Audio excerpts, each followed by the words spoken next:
नमस्कार प्रेक्षकांनो, आपल्या सगळ्यांची आवडती मालिका तू ही रे माझा मितवामध्ये आता जबरदस्त ट्विस्ट आला आहे। तो म्हणजे अर्णव आणि ईश्वरीने राकेशला चॅलेंज केले आहे की तुला कायम स्वरूपी या घरातून आणि ताईच्या आयुष्यातून बाहेर हाकलून काढणार आहे। या राकेशला म्हणतात पुराव्यासहित ताई समोर तुझं सगळं सत्य उघड करणार आहे, त्यामुळे सांभाळून राहा। आता ईश्वरी आणि अर्णव राकेश विरोधात पुरावे शोधत असतात आणि अंजलीचा राग घालवण्याचा प्रयत्न करत असतात आणि हे सगळे करताना ईश्वरी आणि अर्णव जवळ येत आहेत। या दोघांमध्ये खूपच चांगला बॉन्ड बनत आहे।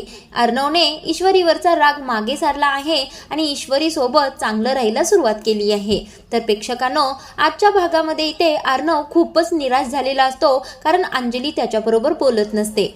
आता अर्णव त्याच्या रूम मध्येच खूपच उदास होऊन बसलेला असतो। त्याने अंजली बरोबर भांडण झाल्यापासून काही सुद्धा खाल्लेलं नसतं। आता इकडे दुसऱ्या दिवशी सकाळी ईश्वरीने सगळ्यांसाठी नाश्ता बनवलेला असतो। आता ईश्वरी अर्णवसाठी पोहे घेऊन अर्णव जवळ येते आणि म्हणते, सर तुम्ही नाश्ता करून घ्या। त्यावेळेला अर्णव म्हणतो, नाही मला काही सुद्धा नको। त्यावेळेला ईश्वरी आता खूपच त्याला आग्रह करत असते, सर तुम्ही कालपासून काहीच खाल्लेलं नाही, थोडंसं खाऊन घ्या, नाहीतर तुम्ही आजारी पडाल। त्यावेळेला अर्णव म्हणतो, तुला कळत नाही का ग, मला भूक नाहीये आणि मला खायचं सुद्धा नाहीये।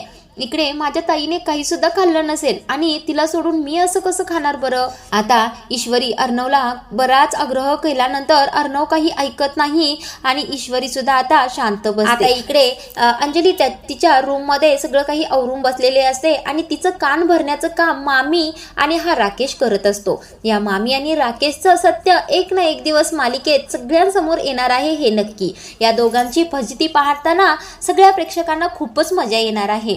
आता ही अंजली या राकेशच्या जाळ्यात पूर्णपणे अडकलेली असते। हा राकेश मामींच्याकडे पाहतच म्हणत असतो, मी एक वकील आहे, बाहेर मी सगळ्यांना न्याय मिळवून देतो आणि या घरामध्येच माझ्यावर केवढा मोठा आरोप झाला आहे, हे जर बाहेरच्यांना कळलं तर माझी काय इज्जत राहिली बरं। आता या राकेशचं असलं बोलणं ऐकून अंजली खूपच चिडते। या मामी सुद्धा अंजलीला भडकवण्याचा प्रयत्न करत असतात आणि म्हणत असतात, अगं अंजली बाई, तू आहेस म्हणून घरी थांबलीस, नाहीतर माझ्या जर नवऱ्याचा असा अपमान झाला असता तर मी तर या घरात थांबलेच नसते आणि त्या भावाचं तोंड कधी सुद्धा बघितलं नसतं बघ।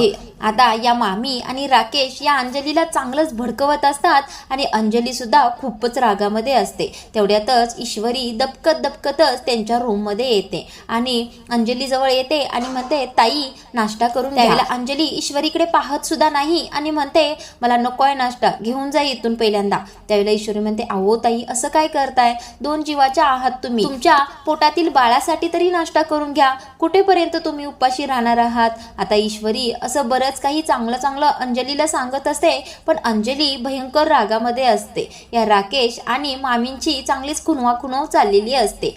अंजली ईश्वरीवर ओरडते, तुला सांगितलेलं कळत नाही का ग, मला नकोय नाश्ता, करायचं असेल तर माझं मी करून घेईन।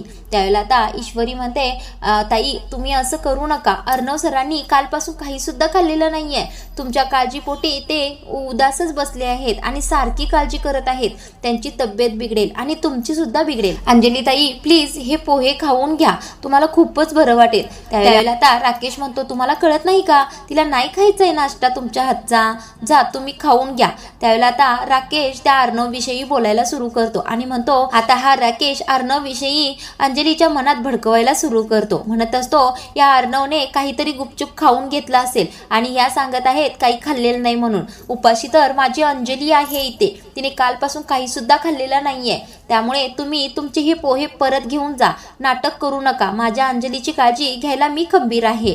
आता अंजली सुद्धा ईश्वरीकडे पाहत सुद्धा नाही। आता ईश्वरी अंजलीकडे पाहतच म्हणत असते, ताई या सगळ्यांना माहित नाही, पण तुम्हाला माहित आहे की तुमचा भाऊ तुम्ही न खाता खाऊन बसेल की नाही ते। त्यावेळेला अंजली शांतच बसते। आता ईश्वरीला काय म्हणायचं असतं ते बरोबर अंजलीला कळालेलं असतं, कारण अंजलीने एका आईचं प्रेम अर्णवला दिलेलं असतं आणि तिला माहित असतं की अर्णव खाणार नाही। आता ईश्वरी म्हणत असते, ताई मी इथे नाश्ता ठेवून जाते, तुम्ही खाऊन घ्या। त्यावेळेला मामी म्हणतात, काय बाई बाई आहे ही, अगं ये तुला कळत नाही का, घेऊन जातो नाश्ता इथून, ती खाणार नाही. त्यावेळेला राकेश म्हणतो ठीक आहे असू दे, मी बाहेर नेऊन कुत्र्याला घालतो. असं म्हणून राकेश आता ती पोह्याची प्लेट उचलतो आणि रूमच्या बाहेर घेऊन जातो. तेवढ्यातच आता ईश्वरी सुद्धा रूमच्या बाहेर पडते. तिला खूपच वाईट वाटलेलं असतं.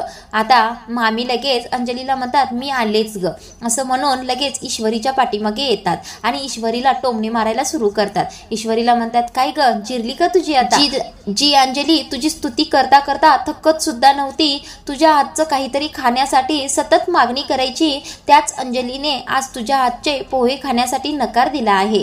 त्यावेळी ईश्वरी म्हणते मामी तुम्हाला काय म्हणायचं आहे ते मला बरोबर कळत आहे. आज अंजली ताई रागात आहेत म्हणून त्या अशा वागत आहेत. ज्या दिवशी त्यांचा राग जाईल ना, त्या दिवशी पुन्हा त्या माझ्यावर असंच प्रेम करायला सुरुवात करतील. आता मामी पुन्हा ईश्वरीला म्हणत असतात कुठल्या भ्रमात राहतेस ग तू? तुझी आता या घरातून बाहेर पडण्याची वेळ आली आहे आणि तुला एक ना एक दिवस या घरातून बाहेर काढूनच मी गप्प बसणार आहे. त्यावेळेला ईश्वरी मामींना खडसावूनच म्हणत असते मामी तुमचं हे स्वप्नच राहणार आहे, कारण हे माझं घर आहे आणि माझ्या घराला मी कधीही सोडून जाणार नाही. आणि तुमच्या लक्षात येत नाहीये का, अंजली ताई माझ्यावर रुसले आहेत पण अर्णव सर माझ्या पाठीशी खंबीरपणे उभे आहेत. त्यावेळेला मामी आता शांतच बसतात.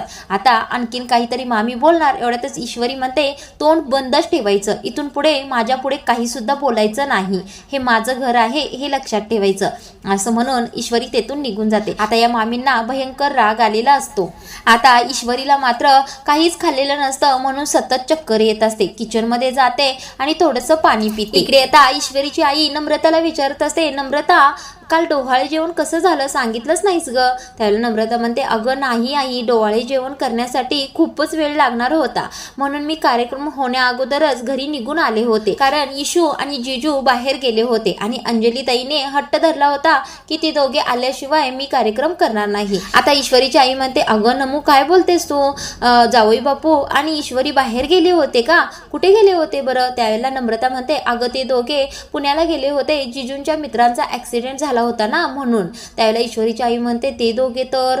आता पुन्हा ईश्वरीची आई नम्रतापासून लपवाछुपी सुरू करते. त्यावेळेला नम्रता विचार करत असते आज पुन्हा आईने माझ्यापासून काहीतरी लपवलं आहे, नेमकं ईश्वरी आणि जिजूंमध्ये काय चाललं आहे हे मला माहिती झालंच पाहिजे.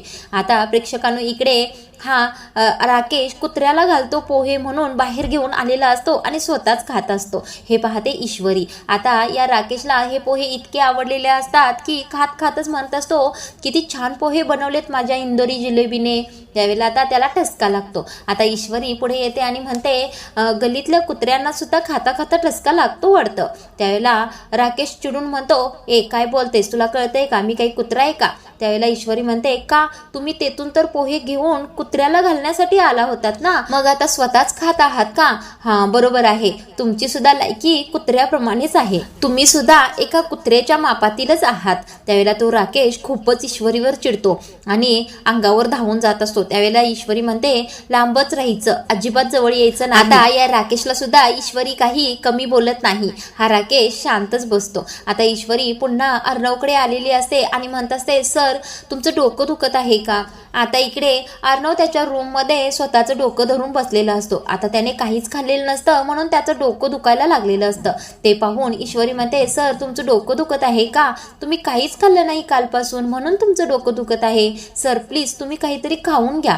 त्यावेळेला ईश्वरीला पुन्हा अर्णव ओरडतो आणि म्हणतो नाही खायचंय मला, माझ्या ताईने खाल्लेलं नाहीये तर मला अजिबात खायचं नाहीये. आता अर्णव पुन्हा डिस्टर्ब होतो. त्यावेळेला ईश्वरी म्हणते सर तुम्हाला नाही खायचंय ना, तर ठीक आहे मी तुमच्या डोक्याची चंपी करून देते. अर्णव म्हणतो चंपी काय असते? त्यावेळेला ईश्वरी पटकन आता तेलाची बॉटल हातामध्ये घेते आणि अर्णवच्या हाताला धरूनच तिथे खाली बसवते आणि त्याच्या डोक्याला छान मालिश करायला सुरू करते. त्यावेळेला अर्णव म्हणतो याला चंपी नाही म्हणत, याला मालिश म्हणतात. त्यावेळेला ईश्वरी म्हणते हो तुमच्या इकडे म्हणत असतील मालिश, आमच्या इकडे तर याला चंपीच म्हणतात. त्यावेळेला अर्णव हसायला लागतो. आता मालिश करत असताना अर्णवला खूपच बरं वाटत असतं आणि त्याला पुन्हा सगळ्या ईश्वरी बरोबरच्या क्षणांची आठवण होते, ज्यावेळेला ईश्वरीच्या मांडीवर डोकं ठेवून अर्णव रिलॅक्स होत असतो. आता अर्णव ईश्वरीला म्हणत असतो मिसिंदो रात्री मी तुझ्या मांडीवर डोकं ठेवूनच झोपलो ना आणि माझी झोप मोड होऊ नये म्हणून तू रात्रभर तशीच बसून राहिलीस. त्यावेळेला ईश्वरी म्हणत असते सर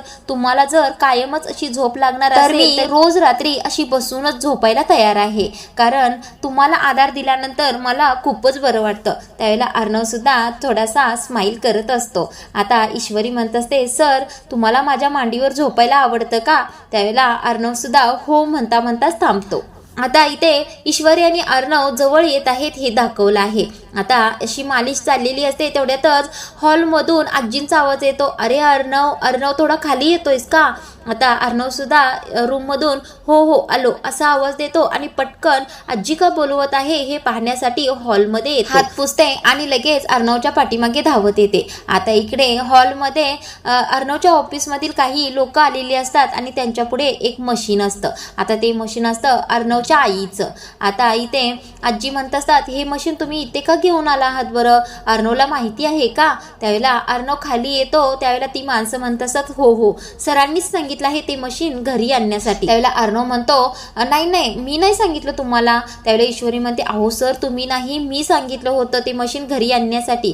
त्यावेळेला अर्णव ईश्वरीवर थोडासा चिडून म्हणतो मी सिंदूर तुला काही कळतं का? ते मशीन घरी कशासाठी आणलं? माझ्या आईची आठवण आहे ते मशीन, म्हणूनच मी माझ्या ऑफिसमध्ये ठेवलं होतं आणि मला ते तिथेच हवे आहे घरी नाही. त्यावेळेला ईश्वरी म्हणते अहो सर थोडं ऐकून तरी घ्या, तुम्हाला मी नीट समजावून सांगते. त्यावेळेला ते ऑफिसमधील माणसं म्हणतात तुमचं चालू दे आम्हाला काम आहे निघतो इथून. आता ईश्वरी त्यांना म्हणत असते अहो तुम्ही आलाच आहात तर चहा घेऊन जा. त्यावेळेला ती लोक म्हणतात नको आम्हाला चहा नको, ऑफिसमध्ये खूपच काम आहे आम्ही निघतो असं म्हणून ती लोक तेथून निघून जातात. त्यावेळेला आजी म्हणतात अगं ईश्वरी तू हे मशीन घरी का मागवलं आहेस? त्यावेळेला ईश्वरी आता अर्णवला म्हणत असते सर अंजली ताईचा राग घालवण्यासाठी मी एक उपाय शोधला आहे, आता तो ऐका. त्यावेळेला अर्णव म्हणतो काय उपाय आहे आणि मशीन घेऊन आपण काय करणार आहे? त्यावेळेला आजी म्हणतात अगं हो ईश्वरी तू काय करणार आहेस बरं? त्यावेळेला ईश्वरी म्हणते आजी आम्ही अंजली ताईच्या बाळासाठी छान छान टोपडी शिवणार आहे, आम्ही दोघं मिळून शिवणार आहे आणि अंजली ताईंना ती खूपच आवडतील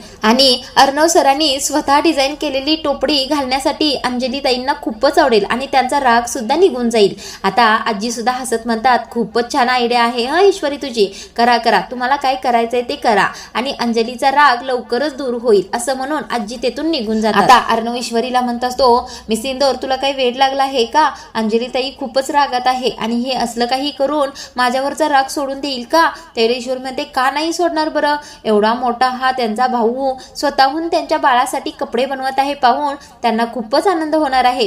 त्यावेळेला आता अर्णव सुद्धा खुश होतो आणि ईश्वरीचं ऐकून कपडे शिवायला तयार होतो. आता ईश्वरी मशीन चालवण्यासाठी बसलेली असते कपडे घेऊन. आता ईश्वरी अर्णवला म्हणत असते सर तुम्ही छान छान डिझाईन करून द्या आणि मी कपडे शिवून काढते, अंजली ताईंना खूपच आवडेल. आता अर्णव सुद्धा छान छान डिझाईन कपड्यांवर आकार टाकून देतो आणि ईश्वरी शिवत असते. आता अर्णव सुद्धा हे करताना खूपच खुश असतो. अर्णव ईश्वरीकडे सारखा जवळ जात असतो म्हणून ईश्वरीला सुद्धा खूपच बरं वाटत असतं. आता अर्णव ईश्वरीच्या चेहऱ्या शेजारी स्वतःचा चेहरा नेऊनच तिला कसं शिवायचं ते सांगत असतो. आता ईश्वरी कपडे शिवण्याकडे तिचं लक्षच नसतं, अर्णव सर किती माझ्या जवळ आले आहेत याकडेच तिचं लक्ष असतं. ईश्वरी खूपच खुश झालेली असते की त्यांच्या दोघांमधील दुरावा दूर झालेला असतो. आता या दोघांनी मिळून अंजलीच्या बाळासाठी खूप छान एक फ्रॉक शिवलेला असतो. तेवढ्यातच अंजली तिथे हॉलमध्ये आलेली असते आणि तो राकेश सुद्धा तिच्या सोबत असतो. त्यावेळेला आता हा राकेश अंजलीला पुन्हा भडकवण्याचा प्रयत्न करत असतो. अंजली पाहतायस का काय नाटक चाललं आहे या दोघांचं तुझा राग घालवण्यासाठी? त्यावेळेला आता अंजली म्हणत असते मी काही यांची कपडेही घेणार नाही आणि माझ्या बाळाला घालणार सुद्धा नाही. आता ईश्वरी आणि अर्णव ते फ्रॉक शिवून झाल्यानंतर अंजली जवळ येतात आणि अंजलीला म्हणत असतात ताई मी तुझ्या बाळासाठी छानसं कापड शिवलं आहे हे बघ ना गं. त्यावेळेला अंजली रागानेच अर्णवला म्हणते माझ्या बाळाला तुमच्याकडून काही सुद्धा नको आहे, माझ्या बाळाला कपडे घेण्यासाठी त्यांचा बाबा पुरेसा आहे. त्यावेळेला हा राकेश चांगला गालातल्या गालातच हसत असतो. आता एवढ्या प्रेमाने ईश्वरी आणि अर्णवने शिवलेलं कापड अंजली घेत नाही म्हणून अर्णवला खूपच वाईट वाटत असतं म्हणून तो आता डोळ्यातील पाणी गाळतच त्याच्या रूममध्ये निघून जातो. आता इकडे पुढील भागामध्ये अर्णव अर्णव खूपच निराश झालेला असतो आणि ईश्वरी त्याला समजूत घालत असते की ताईंचा राग एक ना एक दिवस निघून जाईल. आता अर्णव सुद्धा ईश्वरीला कमरेला मिठी मारूनच खूपच रडत असतो आणि सांगत असतो, माझ्यापासून देवाने आई हिरावून घेतली आणि आता ताईला सुद्धा दूर करत आहे. मी एवढं काय केलं म्हणून माझ्या बाबतीतच हे घडत आहे. आता ईश्वरी अर्णवची समजूत घालण्याचा प्रयत्न करत असते. तर प्रेक्षकांनो, ईश्वरी आणि अर्णव लवकरच राकेशच्या विरोधात पुरावे जमा करणार आहेत आणि अंजली समोर सादर करणार आहेत. आता पुराव्यासहित ज्यावेळेला अंजली समोर या राकेशचं सत्य उघड होईल त्यावेळेला अंजली नेमकी या राकेशशी कशी वागणार आहे तेच पाहणं खूपच रंजक ठरणार आहे. तर प्रेक्षकांनो, आपली आवडती मालिका तू ही रे माझा मितवा ही मालिका जबरदस्त वळणावर येऊन थांबलेली आहे. आता या मामींचं आणि राकेशचं सत्य कधी सगळ्यांसमोर येतंय हेच पाहणं आपल्याला रंजक ठरणार आहे. त्यामुळे आपल्या आवडत्या मालिकेचे रिव्ह्यू रोजच्या रोज ऐकण्यासाठी आपल्या चॅनलला सबस्क्राईब करायला विसरू नका.